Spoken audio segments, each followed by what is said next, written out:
umenokewa.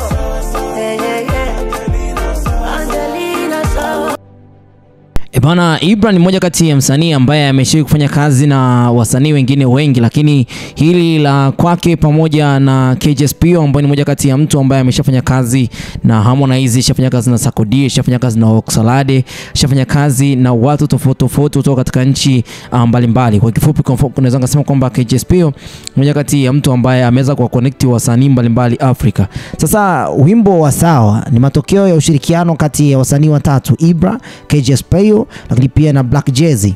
Ibra ni mmoja kati ya msanii ambaye kutoka katika nchi ya Tanzania ambaye anajulikana kwa sauti yake ya kipekee na uwezo wake wa kuandika wimbo zenye mvuto na hisia kali sana za mapenzi.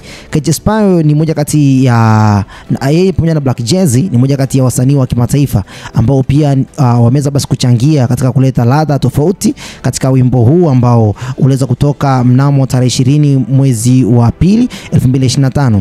Ni pia wimbo huu umeweza kupokelewa vema sana na mashabiki wa muziki wa Bongo Flava na Afrobeat, sababu katika beat ambazo zimetumika huko ndani, lakini pia hata ladha ya muziki ambao Ibra ameweza kuandika huko ndani pia basi umeweza kuleta mashabiki hao pamoja. Kwa ikimaanisha kwamba mashabiki wa Afrobeat lakini pia na mashabiki wa Bongo Flava. Ni wimbo ambao unazungumzia mapenzi na umuhimu wa kuelewana katika mahusiano.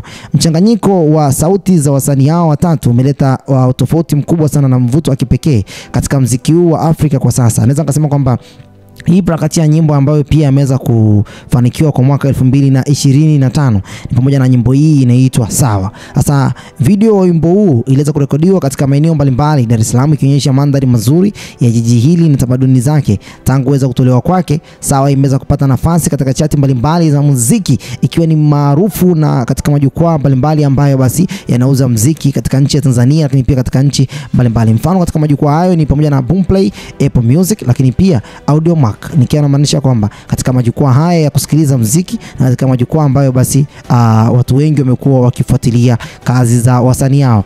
Ni pia ushirikiano wao kati ya Ibra na KJSPO na Black Jay-Z katika wimbo huu umeweza kuonyesha jinsi gani muziki unavyoweza kuwavuta watu mbalimbali, lakini pia unaweza kuvuka mipaka na kuunganisha wasanii kutoka katika sehemu moja na kutoka kuelekea sehemu nyingine. Mfano kama Harmonize alishia kufanya kazi na KJSPO na kupitia nyimbo yake ya Side Nigga, pia aliweza pia kufanya kazi na mwanadada kutoka katika nchi ya Nigeria anaitwa Alibianka. Lakini pia pamoja na hayo yote, Sarkodie ni mmoja kati ya mtu ambaye shafanya kazi na KJSPO, lakini pia shafanya kazi na Oxlade. Wote kwa pamoja wakaenda kushuti video katika nchi ya Ghana huko katika jiji la Accra.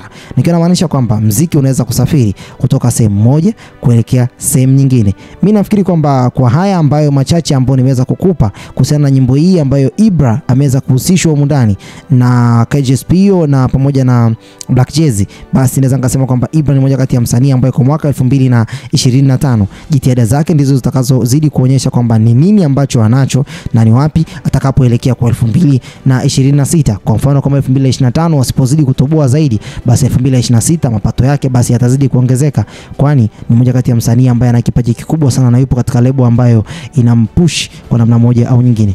Bye bye for now.